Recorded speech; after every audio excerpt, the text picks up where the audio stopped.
మీ personal interviews మరియు వ్యాపార ప్రకటనల కొరకు ఈ నెంబర్ని సంప్రదించండి. జానీ మాస్టర్కి కోర్టు శిక్ష వేయకుండానే శిక్షలు పడుతున్నాయా? ఇప్పుడు పరిస్థితి చూస్తే అవుననే కనపడుతుంది. మీ అందరికీ తెలుసు, జానీ మాస్టర్ మీద ఒక అమ్మాయి లైంగిక వేధింపుల కేసు పెట్టింది, పోక్సో యాక్ట్ పెట్టింది. తర్వాత అతను జైలు పాలయ్యాడు, బెయిల్ మీద బయటకు వచ్చాడు. కానీ జైల్లో ఉండగానే అతనికి వచ్చేటటువంటి జాతీయ అవార్డు మిస్ అయింది. ఇంతవరకు కోర్టు తీర్పు రాలే. ఇప్పుడు ప్రస్తుతం బెయిల్లో ఉన్నారు ఆయన. కానీ ఆయన అది తప్పు చేశారని నిర్ధారించుకొని ఆయనకున్నటువంటి కొరియోగ్రాఫర్స్ అసోసియేషన్ ప్రెసిడెంట్ గా కూడా ఆయన పదవిని తీసివేస్తున్నట్టు మనకు అందుతున్నటువంటి సమాచారం. అది ఎలా తీయగలుగుతున్నారు ఏంటి అనేది మనం మాట్లాడుకునే ప్రయత్నం చేద్దాం. తీర్పు రాకుండానే, కోర్టు ఎలాంటి తీర్పు ఇవ్వకుండానే ఎందుకు ఆయనకి పనిష్మెంట్స్ ఎదురవుతున్నాయన్న విషయాన్ని, ఆ కేసును మొదటి నుంచి వాదిస్తున్నటువంటి, సోషల్ మీడియా సాక్షిగా నిజం గెలవాలని ప్రయత్నం పోరాటం చేస్తున్నటువంటి శేఖర్ భాష మనతో ఉన్నారు. సార్ నమస్కారం. ఏంటి జానీ మాస్టర్ ఆ కేసు ఇంతవరకు నిజమేదో అబద్ధమేదో తెలియదు, కోర్టు అయితే తీర్పు ఇవ్వలేదు, కానీ పనిష్మెంట్స్ మాత్రం వచ్చేస్తున్నాయి. అయితే అదే అంటున్నాను, అదే కలేజా సినిమాలో చెయ్యి ఎక్కడే ఉంది చెంప పగిలిపోతుంది ఎలాగంటారు అన్నట్టుగా మీరు గమనిస్తే సీక్వెన్స్ ఆఫ్ ఈవెంట్స్, జానీ మాస్టర్కి ఫస్ట్ ఇంటరిమ్ బెయిల్ వచ్చింది. అవును, ఇంటరిమ్ బెయిల్ ఎందుకు ఇచ్చారు? అవార్డు తీసుకోమని ఒక జడ్జి గారు పంపిస్తే అవును, ఇమ్మీడియట్గా అవార్డు రద్దయింది. చట్టం ఆయనకి ఎప్పుడైతే ఫేవర్ గా వచ్చిందో, ఒక జడ్జిమెంట్ ఆయనకి ఫేవర్ గా రాగానే వెంటనే బయట నుంచి ప్రెషర్ మొదలవుతుంది. సో ఫస్ట్ ఇంటరిమ్ బెయిల్ వచ్చినప్పుడు ఆయనకి నేషనల్ అవార్డు రద్దు అనేది వచ్చింది. నెక్స్ట్ రెండోసారి మెయిన్ బెయిల్ వచ్చింది. బెయిల్ రాగానే పుష్ప సినిమా నుంచి ఆయనకి సాంగ్స్ అన్ని కూడా తీసేస్తున్నాము అని ఒక ప్రకటన వచ్చింది. ఓకే, అది అయిపోయింది. అంటే ఆయన ఏది సెలబ్రేట్ చేసుకోకూడదు అనే ఒక కచ్చా ఏమన్నా మనకు తెలియదు. తర్వాత ఇప్పుడు మళ్ళీ అక్కడ బెయిల్ వచ్చిన తర్వాత ఈ బెయిల్ క్యాన్సిల్ చేయండి అని సుప్రీంకోర్టుకి వెళ్ళారట. అంటే ఒక సామాన్య కొరియోగ్రాఫరు సుప్రీంకోర్టు దాకా వెళ్ళే అంత ఉందా అనే డౌట్ సామాన్యుడికి ఖచ్చితంగా వస్తుంది. అంటే మీరు నేను ఇట్లాంటి వాటికి సుప్రీంకోర్టు దాకా పోతామా? అవును, పోలేం కదా. మన ఏటర్ అమ్మాయింది, ఆ అమ్మాయి పోగలదా? అవును, సుప్రీంకోర్టు దాకా. కానీ సుప్రీంకోర్టుకి వెళ్ళారంటే ఆ ఖర్చులు వేరే ఉంటాయి, ఇది అంత వేరే ఉంటుంది. మరి ఎవరన్నా పెద్దవాళ్ళు వెనకాల నడిపిస్తున్నారనే డౌట్ కూడా సామాన్యుడికి వస్తుంది. మొదటి నుంచి కేసులు అదే ఉంది సార్. సుప్రీంకోర్టుకి వెళ్ళారనుకుందాం, సుప్రీంకోర్టులో బెయిల్ రద్దు చేయడం కుదరదు అని చెప్పి పక్కన పడేశారు. సో అక్కడ కూడా జానీ మాస్టర్కి చట్టపరంగా ఒక ఆయనకి ఫర్గానే జడ్జిమెంట్ వచ్చింది. సుప్రీంకోర్టులో కూడా, అవును, మామూలు డిస్ట్రిక్ట్ కోర్టులో ఇది వచ్చింది, ఇంటరిమ్ బెయిల్ వచ్చింది. హైకోర్టులో మెయిన్ బెయిల్ వచ్చింది. సుప్రీంకోర్టులో ఆ బెయిల్ క్యాన్సిల్ చేసే చల్లదని అది కూడా ఈయనకి ఫర్గా వచ్చింది. సుప్రీంకోర్టు కూడా చెప్పినా కూడా ఈ లోపల అది రాగానే ఈయన మీద ఇక్కడ ఒక పాష్ కమిటీ తీర్పట. అదేంటి అంటే నేను వింటున్నది ఇది నిజం అయి ఉండొచ్చు, మోస్ట్లీ నిజమే అయి ఉండొచ్చు. నాకు తెలుస్తున్న కొన్ని సోర్సెస్ ద్వారా తెలుస్తున్నది ఏంటంటే, ఆయన ఇవన్నీ చేసేసాడని మేము నమ్మేసాము, మేము కమిటీ చేసేసాము, ఆ కమిటీలో సాక్షులు అంతా విచారించిన మాకు తెలిసింది ఏంటంటే ఈయన ఇట్లాగే ఆమెని ఇది చేశాడు కాబట్టి ఈయన ఈ ప్రెసిడెంట్ పదవికి అనర్హుడు, ఇవాళ 2 టర్ములు చేయకూడదు అంటే సార్ నాకు ఇక్కడ అని చెప్పి ఎలక్షన్స్ పిలుపునిస్తున్నారట. ఇక్కడ నాకు మాట ఏంటంటే, కోర్టులో కేసు ఉండగా కోర్టు తీర్పు ఇంకా ఇవ్వకుండా కోర్టులో కేసు ఉన్నదాన్ని వీళ్ళే జడ్జిమెంట్ ఇచ్చేసుకొని పనిష్మెంట్ ఇవ్వటాన్ని కోర్టు ఒప్పుకుంటుందా?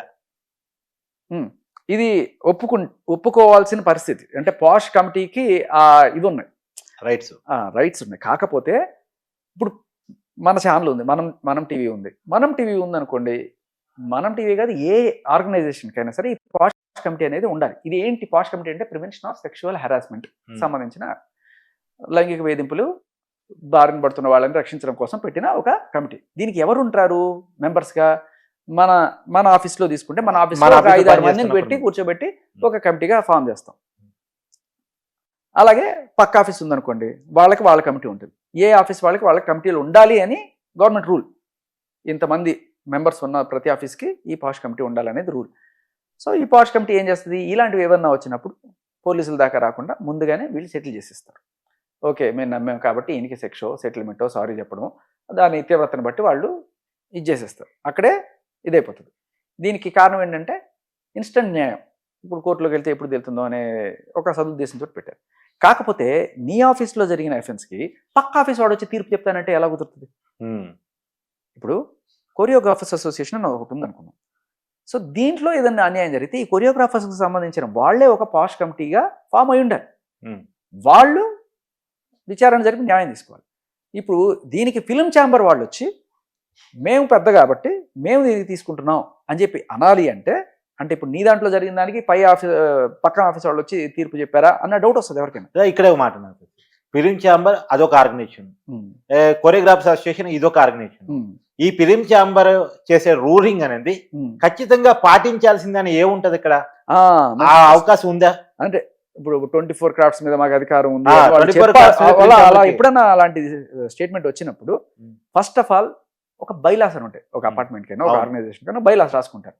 ఈ కొరియోగ్రాఫర్ అసోసియేషన్ బైలాస్ లో మా పాష్ కమిటీ కాకుండా ఈ పైనుంచి వచ్చిన పాష్ కమిటీని కూడా మేము యాక్సెప్ట్ చేస్తాం అని ఒక బైలా ఏమన్నా రాసి ఉండాలి వాడు. ఇలా బైలాస్ లేకుండా ఎవరో ఒకళ్ళు అక్కడి నుంచి వచ్చేసి మేము ఏకన్నా హైయర్ పొజిషన్లో ఉన్నాం కాబట్టి మేము చేసేస్తాం అని చెప్పి అంటే అది చెల్లుబాటు అవుతుందా లేదా అనేది మనం ఖచ్చితంగా లాయర్ గారిని అడిగి తెలుసుకోవాల్సిన విషయం. ఎందుకంటే మధు శర్మ గారు కానీ ఇట్లా మధు శర్మ గారు ఎస్పెషల్లీ లేబర్ లాలో ఆయన సిద్ధాస్తులు, ఆయన ఖచ్చితంగా సో ఇదైతే ఉంది. నాకు అదే సినిమా శుభాకాంక్షలను ఒక సినిమా ఉంది. దాంట్లో సుధాకరు జగపతి బాబు గారి కాంబినేషన్లో ఒక సీన్ ఉంటుంది అనమాట. దాంట్లో ఏమంటారంటే ఒక ఉత్తరం రాస్తాడు ఆయన. దాంట్లో మీ భార్యని నేను బాగానే చూసుకుంటున్నాను, వాడి భార్యని నువ్వు చూసుకోవడం ఏంట్రా అంటాడు ఆయన. అంటే మాకు ఆ తేడాలు లేవండి, ఎవరి భార్య అయినా మేము బాగానే చూసుకుంటామండి అంటారు. అంటే అలా మీ ఆర్గనైజేషన్లో జరిగిన వాళ్ళని తీసుకొచ్చి తీర్పు చెప్పడం అంటే వాళ్ళకేం చెప్తారు? అండ్ తీర్పు కూడా వన్ సైడెడ్గా చాలా మోటివేటెడ్గా కచ్చగట్టి పగబట్టి ఇచ్చారేమో అన్నట్టుగా కొంతమంది అది చూసిన వాళ్ళు వ్యక్తం చేస్తున్న అభిప్రాయం. అంత అంటే కోర్టు కూడా ఇవ్వలేదు, ఎక్కడున్నారు అన్ని కోర్టుల్లోనూ ఇచ్చిన బెయిల్ తీర్పుల్లోనూ చాలా క్లియర్ కట్ గా ఇది కన్సెన్షువల్, వాళ్ళిద్దరు ఒప్పుకోలతోనే జరిగింది, దానికి ఒకళ్ళనే బాధ్యత చేయడం తప్పు అని చెప్పి హైకోర్టు కానీ అలాగే సుప్రీంకోర్టు కూడా దీన్ని చూసే పక్కన పడేసింది. సో హైకోర్టు చెప్పినా సుప్రీంకోర్టునే కాదు మాది మాకుంటుంది అని చెప్పి వీళ్ళు ఎప్పుడైతే ఇలాంటివి చేస్తున్నారో జనాలకి ఖచ్చితంగా డౌట్ వస్తుంది. అదేంటి ఈ బెయిల్ కాపీలో వచ్చిన తీర్పు ఒక రకంగా ఉంది, మీరు మీ సొంత తీర్పులు ఇచ్చేస్తున్నారు ఏంటి అని ఒక సామాన్యుడికి ఖచ్చితంగా ఉంది. ఎందుకంటే సామాన్యుడికి ఏంటయ్యా పని, ఇది కొరియోగ్రాఫర్ ఆర్గనైజేషన్ వాళ్ళకి మధ్య జరిగింది, అక్కడ దాంట్లో జరిగిన తీర్పు, నీకేంటి పని అని నువ్వు అనొచ్చు. జానీ మాస్టర్కి అభిమానులు లక్షల్లో ఉన్నారు, కోట్లలో కూడా ఉన్నారు, అంతమంది ఉన్నారు ఆయనకి. సో ఒక అభిమానులుగా ఖచ్చితంగా ప్రతి ఒక్కరికి ఉంటుంది, ఆయనకి ఏం జరిగింది అప్రహెన్షన్ ఉంటుంది కదా. అవును. సో అరే ఈ డిస్ట్రిక్ట్ కోర్టు చెప్పింది, హైకోర్టు చెప్పింది, సుప్రీం కోర్టు కూడా కొట్టేసింది దాన్ని, నువ్వు ఇచ్చేస్తావు తీర్పు. అడిగేవాళ్ళు లేడు, ఎవ్వడు అడగట్లా, ఇది జరిగిందనే విషయాలు కూడా బయటికి రావట్లా. ఈ రోజు ఖచ్చితంగా ఒక డిస్కషన్ పాయింట్ రావాల్సింది ఏంటంటే వాళ్ళ కొరియోగ్రాఫర్స్ అసోసియేషన్ బైలాస్ ఏముంది, ఆ బైలాస్ లో ఇట్లా పాష్ కమిటీ వేరే వాళ్ళది వచ్చి చెప్పచ్చు అనే రూల్ ఏమన్నా ఉందా, దానికి ఫిలిం ఛాంబర్కి ఉన్న అథారిటీ ఏంటి అనే దాని మీద ఖచ్చితంగా చర్చ జరగాలి, క్లారిటీ తెచ్చుకోవాలి మనం. ఒకవేళ ఇదే నిజమైతే మాత్రం చర్చ జరగాలి. ఉంటే మంచిదే. అండ్ ఒకవేళ పాష్ తీర్పుని వాళ్ళు ఆహ్వానించకపోతే దానికి సంబంధించి కూడా ఛాలెంజ్ చేసుకోవచ్చు. నాకు ఇక్కడ ఇంకో డౌట్ ఉంది సార్, ఇంకొక డౌట్ ఉంది. ఇక్కడ తీర్పు కూడా చెప్తా మీకు. 2 టర్మ్స్ పాటు జానీ మాస్టర్ దాంట్లో పోటీ చేయకూడదు అన్నట్టుగా ఇచ్చారట. అయితే మీకు ఒకటి చెప్తా, చెప్పండి. ఇప్పుడు మళ్ళీ ఎలక్షన్స్ పెట్టినప్పుడు ఆయన నించోకూడదు. ఇప్పుడు ఎలక్షన్ పెడుతున్నారు, ఆయనకి నించునే అర్హత కూడా లేదు అని చెప్పంటే ఇప్పుడు వేరే వాళ్ళని ఏమైనా నించోబెట్టి చేయాలని. మీకు ఇలాంటి సంఘటన పాలిటిక్స్లో ఏకంగా ప్రధానమంత్రికి జరిగింది మీకు తెలుసా? ఇందిరాగాంధీ గారు ఉండేవాళ్ళు కదా 1975లో. అవును. ఆవిడ మీద ఒక కోర్టులో తీర్పు వచ్చింది, ఈవిడ రిగ్గింగ్ చేసి గెలిచింది నుంచి అని చెప్పేసి వచ్చినప్పుడు అలహాబాద్ కోర్టు అనుకుంటా, ఆయన జడ్జి గారికి చెమటలు గారిపోతూ అయినా కూడా తప్పదు అని చెప్పి ఆవిడ ఇందిరాగాంధీ అక్కడ బోన్లో నించొని ఉంది. ఈయన చెప్పాడు తీర్పు ధైర్యంగా, ఈవిడ అవును తేలింది, ఈవిడ ఒక 6 ఏళ్ల పాటు రాజకీయాల్లో ఉండకూడదు, ఎక్కడ పోటీ చేయకూడదు అని చెప్పి ఆయన తీర్పు ఇచ్చాడు. ప్రధానమంత్రి కూడా రద్దు అని చెప్పి చేసేసారు. అవును. ఏం జరిగింది? ఒక ప్రధానమంత్రి మనకిచ్చిన ఎగ్జాంపుల్ అది నుంచే కదా మనం నేర్చుకోవాలి. ఆవిడ ఏం చేసింది అప్పుడు తెలుసా మీకు? వెంటనే రాష్ట్రపతి జీవో ఒకటి చేసింది. అవును. ఎమర్జెన్సీ డిక్లేర్ చేసింది. అంటే ఏంటి ఆ జీవో? ఏ కోర్టుకి కూడా ప్రధానమంత్రిని శిక్షించే అధికారం లేదు అని చెప్పి డైరెక్ట్గా ప్రధానమంత్రిని పెట్టుకుంటే ప్రాబ్లం అవుతుందని ప్రధానమంత్రి, స్పీకరు, రాష్ట్రపతి ఇలాంటి పెద్ద పెద్ద పదవుల్లో ఉండే వాళ్ళని చిన్న చిన్న కోర్టులు శిక్షించడానికి అర్హులుగా ఉన్నట్టుగా ఒక ఆర్డినెన్స్ చేసేసి ఈ తీర్పు చెల్లదని చెప్పి ఆవిడ ఇచ్చేసింది. ఆవిడ ప్రధానమంత్రి. అప్పుడు ఎమర్జెన్సీ దానికి వ్యతిరేకంగా చాలా పెద్ద ఉద్యమం ఎంత నడిచింది. తర్వాత ఏమైంది? సరే ఓడిపోయారు. తర్వాత మళ్ళీ జనాలందరూ కూడా ఆవిడని బంపర్ మెజార్టీతో గెలిపించారు. అవును. అది ఇప్పుడు అలాగే లాస్ట్ టైం మన చంద్రబాబు నాయుడు గారు కూడా కేసు పెట్టారు. ఏమైంది? జనాలు బంపర్ మెజార్టీతో గెలిపించారు. కేసులు ఉన్నాయి కదా, ఆయన చేయకూడదు అంటావా? జనాలు డిసైడ్ చేస్తారు. ఎలక్షన్ పెట్టు, ఆయన్ని పోటీ చేయని, ఆయన నిజంగా ఆయన అలాంటివి ఏం చేయలేదు అనుకుంటే నీకు చెప్పిన 4-5 సాక్ష్యాలు కాదు కదా, ఇక్కడ 100 మంది సాక్ష్యాలు దొరుకుతాయి. ఆ కొరియోగ్రాఫర్లు ఎవరైతే 100 మంది ఉన్నారో అందరూ ముక్తకంఠ చెప్తారు కదా. అమ్మాయిలు కూడా ఉంటారు కదా, అందరూ ఓట్లేస్తారు కదా. ఇంకోటి నా doubt clarity, assembly rowdy cinema చూసారు? అవును. దాంట్లో మోహన్ బాబు కూడా ఇట్లాగే అవుతుంది. దాంట్లో ఆయన జైల్లో పెడితే ఆయన జైలు నుంచి పోటీ చేస్తాడు. అవును. పోటీ చేస్తే బంపర్ మెజార్టీతో గెలుస్తాడు. అసలు పోటీ చేసే అవకాశం లేకపోతే సార్, కేసు తేలేంత వరకు మన దేశంలో చాలా మంది ఎమ్మెల్యేలకి, ఎంపీలకి పోటీ చేసే అర్హత కూడా అదే, పోటీ చేసే అధికారమే లేదు నీకు. అంటే ఒక ప్రజాస్వామ్యంలో ఒక మనిషికి ఉన్న హక్కు అది, పోటీ చేయడం అనేది. ఆయన ఏమన్నా దేశ విద్రోహ శక్తులు, టెర్రరిస్టులు ఏమైనా చేశాడు ఆయన? సార్ నేను దీన్ని కూడా తప్పట్టు, మీరు చెప్పే పాయింట్ కూడా ఒక విషయం ఏంటంటే, అతను నిజంగా దోషిగా తేలితే పోటీ చేయొద్దు అంటే కరెక్ట్ అది. కానీ వాళ్ళ పరిధి దాటింది కేసు. ఇప్పుడు వాళ్ళ కాడ లేదు కేసు, వాళ్ళ కాడ మాత్రమే ఈ కేసు ఉండుంటే వాళ్ళ తీర్పే చెల్లుబాటు అయ్యేది. తర్వాత ఆ తీర్పుని అతను కోర్టులో ఛాలెంజ్ చేసుకోగలిగేవాడు. ఇప్పుడు కోర్టులో ఉంది బంతి, కోర్టులో ఉన్న బంతిని, అంటే కోర్టులో ఉన్న కేసుని వీళ్ళు తీర్పిచ్చే అధికారం ఎక్కడదని. ఇప్పుడు సార్ నాకు డౌట్ చెప్పండి, సుప్రీంకోర్టులో కేసు, కోర్టు తీర్పు ఇచ్చేసినా కూడా ఇందిరాగాంధీ ఏం చేసిందని అడుగుతున్నా నేను. అది పోనీ కోర్టు తీర్పు కాదు, జనాల తీర్పు. జనాల తీర్పు అందరికి శిరోధార్యం. నేను అదే చెప్తున్నా. చంద్రబాబు నాయుడు గారిని జైల్లో పెట్టినా కూడా ఆయన 160 మెజార్టీ వచ్చారు. చంద్రబాబు నాయుడు కూడా రేపు కోర్టు గనక దోషిగా తేలిస్తే 2 సార్లు ఎన్నికల్లో పోటీ చేసే అర్హతను కోల్పోతాడు. జగన్మోహన్ రెడ్డి కూడా అతని మీద కేసులు కనుక తేలితే అతను ఎన్నికల్లో పోటీ చేసే అర్హత కోల్పోతాడు. అది చట్టం చెప్పిద్ది, దోరేదేయండి. దోషిగా తేలితే ఏం చేశారు మరి? ఇందిరాగాంధీ ఏం చేశారు? ఆమె కూడా ఎన్నికల్లో పోయింది రండి. ప్రజాస్వామ్యం అంటే ప్రజల చేత, ప్రజల కొరకు, ప్రజల యొక్క వాళ్ళు డిసైడ్ చేయాలి. ప్రజాస్వామ్యంలో కోర్టులు డిసైడ్ చేస్తే ఎట్లా? వాళ్ళని డిసైడ్ చేసుకుని, మెంబర్స్ డిసైడ్ చేసుకునివ్వండి. Let them decide, they know better than you. మాకు ఆయనే కావాలి అని చెప్పి అనుకుంటే ఆయనే తీసుకోండి. ఇప్పుడు 100 మంది ఉన్నారు, అందులో 90 మంది మాకు జానీ మాస్టరే కావాలని అడిగారు అనుకోండి, దాని అర్థం ఏంటి? ఆయన తప్పు చేయలేదని వీళ్ళందరూ నమ్ముతున్నట్టే కదా. ఆ 10 మంది ఎవరైతే ఉన్నారో వాళ్ళు వెళ్ళి చెప్పిన సాక్ష్యాలు పెట్టుకొని ఈ 90 మందికి మేము చెప్పింది వినాలి, మీరు బయట దీని గురించి మాట్లాడకూడదు, బయట మాట్లాడితే మీకు కూడా శిక్షలు ఉంటాయి, ఇలా బెదిరిస్తున్నారట. అది పరిస్థితి. అంటే ప్రజాస్వామ్యం అనేది ఓన్లీ ఎమ్మెల్యేలు, ఎంపీలకు మాత్రమేనా? ఇటువంటి అసోసియేషన్స్ కూడా వర్తిస్తుందా? ఒకరిని నువ్వు పోటీ చేయొద్దు అంటున్నావు అంటే నువ్వు ప్రజాస్వామ్యాన్ని కాలరాస్తున్నావు. ఒక ప్రజాస్వామ్యంలో ఉంటూ, ఒక భారతదేశ ప్రజాస్వామ్యంలో ఉంటూ ప్రజాస్వామ్యాన్ని నీకు శిక్ష ఒకవేళ వేయాలనిపిస్తే పాష్ కమిటీకి ఒక ఫైన్ వేయాలో లేకపోతే ఇంకోటో వేయాలి. అంతేగాని నువ్వు పోటీ చేయడానికి వీల్లేదు అని చెప్పి నువ్వు ఎలా అంటావు అనేది జానీ మాస్టర్ ఫ్యాన్స్ కి ఉన్న డౌట్. ఒకవేళ ఉండుండొచ్చేమో, అలాంటి చట్టం ఏమైనా ఉండుండొచ్చేమో, ఉంటే అది కూడా చెప్పాల్సిన బాధ్యత, జనాలను ఎడ్యుకేట్ చేయాల్సిన బాధ్యత కూడా వాళ్ళకుంది. అవునండి, ఎందుకండి అని చెప్పి అందరికీ వచ్చే డౌట్ అదే. కోర్టులో మీరు అడిగినట్టే, కోర్టులో ఉన్నప్పుడు ఇంకా తేలనప్పుడు మీరు ఒక తీర్పు ఇచ్చేసి మీరే శిక్షలు వేసిస్తే ఎట్లా? ఇప్పుడు నేను అనేది ఏంటంటే, సుప్రీంకోర్టులో కేసు ఉందనుకోండి, హైకోర్టు తీర్పిస్తుందా? ఇవ్వదు కదా. ఇప్పుడు హైకోర్టులో కేసు ఉంది, కింద కోర్టు, డిస్ట్రిక్ట్ కోర్టు తీర్పిస్తుందా? ఇప్పుడు కోర్టులో ఉంది, ఈ కమిటీ తీర్పిస్తుందా? అదే అంటున్నా. మీరు చెప్పేదాని ప్రకారం పాష్ అనేది డిస్ట్రిక్ట్ కోర్టు కన్నా, హైకోర్టు కన్నా, సుప్రీంకోర్టు కన్నా పెద్దదా అని అడుగుతున్నారు. అది అవును, అది నా డౌట్. ఈ డౌట్ ని క్లారిఫై చేసుకుందాం ఖచ్చితంగా. అది అంటే సుప్రీంకోర్టు కన్నా గొప్పది ఒకటి ఉంది, ఏంటి తెలుసా? ప్రజాస్వామ్యం. అంతే.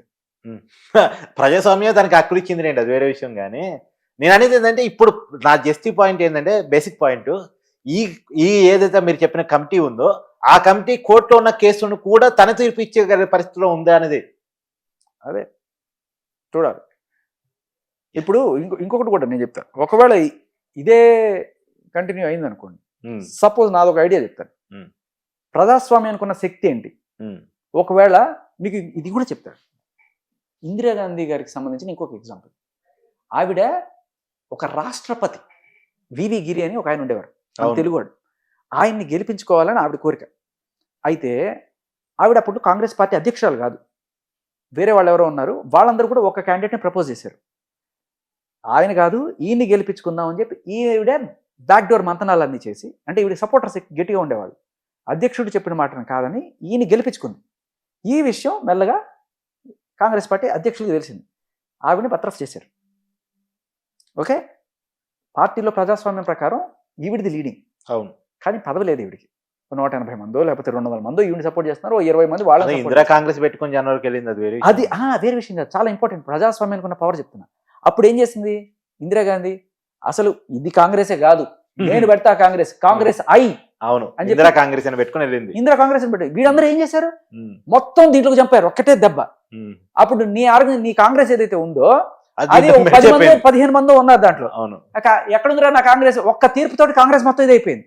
ఇప్పుడు అలాగే కొరియోగ్రాఫర్స్ అసోసియేషన్ ఒక పేరు పెట్టుకుని ఎంతమంది చేస్తున్నారు కదా, ఇది కాదు నేను ఇంకో కొరియోగ్రాఫర్స్ అసోసియేషన్ పెడతాను, కొరియోగ్రాఫర్స్ అసోసియేషన్ బి అని పెట్టి, లేకపోతే కొరియోగ్రాఫర్స్ అసోసియేషన్ జే ఫర్ జే అని పెట్టి ఆయన పెట్టి మొత్తం ఒకటేసారి దాంట్లో జంప్ అయిపోతే వీళ్ళ గౌరవం ఏమవుతుంది? వాళ్ళ గౌరవం పోయిందా లేదా కాంగ్రెస్ పార్టీకి? ఆ రోజున కాంగ్రెస్ అయ్యి తర్వాత అదే ఒరిజినల్ కాంగ్రెస్ అయింది. సో అంత దూరం తెచ్చుకొని పరువు పోగొట్టుకునే పనులు చేయకుండా ఉండాలంటే ప్రజాస్వామ్యాన్ని విక్రించకూడదు. ఎక్కువ మంది ఎవరికైతే సపోర్ట్ చేస్తున్నారో ఆ ప్రజాస్వామ్యాన్ని నువ్వు గౌరవించాలి. మెజార్టీ బై మైనార్టీ, మన దేశంలో అధికారం కూడా అట్నే ఇస్తున్నాం కదా. మెజార్టీ బై మైనార్టీ, ఎవరికి ఎక్కువ సీట్లు వచ్చాయి, ఏ ప్రజలు ఎవరికో ఓటేశారని దాన్ని బట్టే కదా అధికారం చలామణి అయ్యేది. అదే సో మనకి కళ్ళ ముందు పెద్దలు ప్రధానమంత్రులు చేసిన ఎగ్జాంపుల్స్ కనబడుతున్నాయి. ప్రజాస్వామ్యాన్ని గౌరవించండి అని చెప్పే సాక్ష్యాలు కనబడుతున్నాయి. మీరు వేరే ఏ శిక్షలు వేసినా పర్లేదు, అసలు మనిషి పోటీ చేసే హక్కు లేకుండా మీరు ఎలా చేస్తారు? ఏ తీర్పు రాకుండానే, అది కూడా అది నేను తీర్పు లేకుండా అనే పాయింట్ మాత్రం నొక్కాడు. మీకు తీర్పే కావాలనుకుంటే ప్రజలు తీర్పు కోరండి, అక్కడున్న సభ్యులు తీర్పు కోరండి. అదే కదా, అదే అసలైన తీర్పు. వాళ్ళు ఇచ్చే తీర్పుని మీరు ఎందుకు తొక్కుతున్నారు? నిజంగానే ఆయన చెడ్డవాడు, ఆయన చేశాడని భావిస్తే ఎందుకు ఓట్లేస్తారండి వీళ్ళందరూ? వాళ్ళు ఓట్లు అయ్యారు, ఆయన చేశాడనేది నిజంగా జనం అందరూ నమ్ముతున్నప్పుడు మీకెందుకు భయం? మీకు నిజంగానే ఆయన గెలుస్తాడనే భయం ఉంది కాబట్టి మీరు తీర్పిస్తున్నారా? లేదు, వాళ్ళనే డిసైడ్ చేయనివ్వండి. అందరూ రేపు జానీ మాస్టర్కి 10 ఓట్లు కూడా రాలేదు, ఏంటి వాళ్ళ వైపునో ఇంకొకరినో నిలబెడతాడా? అలా కాదు, అది కూడా చేయొచ్చు. అది మీరు చెప్పిన ఎగ్జాంపుల్ అగైన్ లాలూ ప్రసాద్ యాదవ్ గారు ముఖ్యమంత్రి ఇలాంటివి కూడా జరుగుతుంటాయి. ఇలాంటివి కూడా చేయొచ్చు. మంచి ఐడియాలు ఇస్తున్నారు జానీ మాస్టర్కి. బట్ అదే అంటున్నాను, అట్ ద సేమ్ అప్పుడు రబ్రీదేవి గారు కూడా గెలవడానికి కారణం ఏంటి? ప్రజాస్వామ్యం. అక్కడ ఉన్న అంటే జనాలు కాకపోవచ్చు, అక్కడ ఉన్న ఎమ్మెల్యేలు వాళ్ళ బలమే కదా. ఇప్పుడు నేను అదే let them decide why you are interfering. అదేంటంటే ఒకవేళ గనక ఆ 100 మంది సభ్యుల్లో 90 మంది అసలు మాకు జానీ మాస్టర్ వద్దు అని చెప్పి తీర్పు ఇచ్చేసారనుకోండి ఎలక్షన్ లో, ఇంకా నీ పని ఇంకా హాయి కదా. ఇది ఎవరో పైనుంచి చేయిస్తున్నట్టు, ఎవరో సుప్రీంకోర్టుకి తీసుకెళ్ళారు. ఎవరు చేపిస్తున్నారు? పైనుంచి ఎవరు చేపిస్తున్నారు? ఆ పని నాకు కావాలి. మీకు కావాలా? మళ్ళీ నన్ను ఎక్కడైనా చూడాలనుకుంటున్నారా మీరు? ఇప్పుడు దాకా అయింది చాలదా? కానీ అంటే బేసికలీ అనడానికి ధైర్యం కన్నా సాక్ష్యం కావాలి ఫస్ట్ పాయింట్. సాక్ష్యం ఉంటే నేను ఏ రోజా తగ్గను. అవును, సాక్ష్యం ఉంటే తగ్గేదేలే. ఇప్పుడు ఆయన మీద కూడా అనుమానాలు ఉన్నాయండి. అదేంటున్నాను, సాక్ష్యం లేకుండా మనం మాట్లాడకూడదు. సాక్ష్యం ఉంటే మాత్రం నేను ఆన్ ద స్పాట్ చెప్తా. Thank you sir, thank you so much.